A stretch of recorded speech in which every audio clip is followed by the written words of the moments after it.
پارٹیوں کی سیاست، فرقوں کی سیاست نسلی اور لسانی اختلافات سے بالا تر ہو کر ایک قوم کی حیثیت سے 4 سوالوں پر غور و فکر کریں۔ کیا ہم آزاد ہیں یا غلام؟ کیا ہمارا نظام عدل پر مبنی ہے یا ظلم پر؟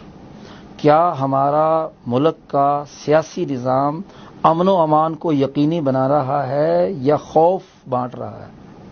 جی، یا ہمارا نظام جو ہے وہ معاشی اطمینان پیدا کر رہا ہے یا معاشی بدحالی پیدا کر رہا ہے؟ یہ 4 اصول قرآن حکیم نے 3 آیات میں بیان کیے ہیں کہ موسیٰ علیہ السلام نے جا کر فرعون کے دربار میں کلمے کی دعوت نہیں دی، مسلمان بنانے کی دعوت نہیں دی۔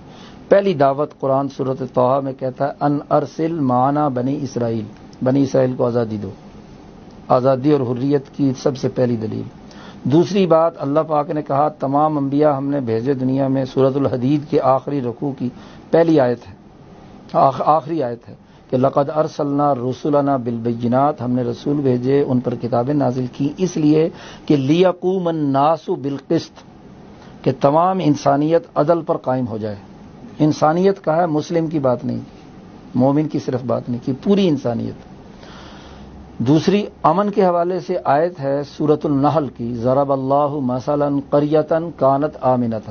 اللہ ایک مثالی سوسائٹی کا تذکرہ کرتا ہے جو امن و امان والی ہے، اور اسی آیت کے آخری حصے میں کہا کہ جو زوال پذیر قوم ہوتی ہے فَأَذَاقَهَا اللَّهُ لِبَاسَ الْجُوعِ وَالْخَوْفِ، وہ خوف کی حالت میں ہوتی ہے۔ اسی طرح چوتھی بات اللہ پاک نے اسی آیت میں آگے کہا مطمئنۃ یأتیہا رزقہا رغدا من کل مکان، ایسا مطمئن معاشرہ ہو کہ ہر فرد کے پاس رزق وافر مقدار میں آئے۔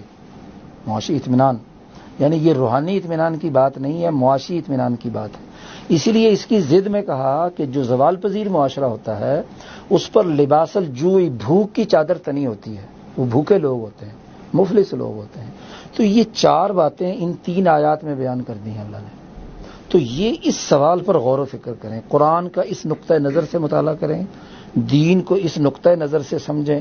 باقی رہی کلمہ پڑھنا، نماز پڑھنا، عبادات کرنا، یہ ہمارا فریضہ ہے۔ تو یہ عبادات اللہ کو مطلوب نہیں ہے۔ اللہ نے کہا ہے کہ ساری دنیا میری عبادت کرے، میری خدائی میں اضافہ نہیں ہوگا۔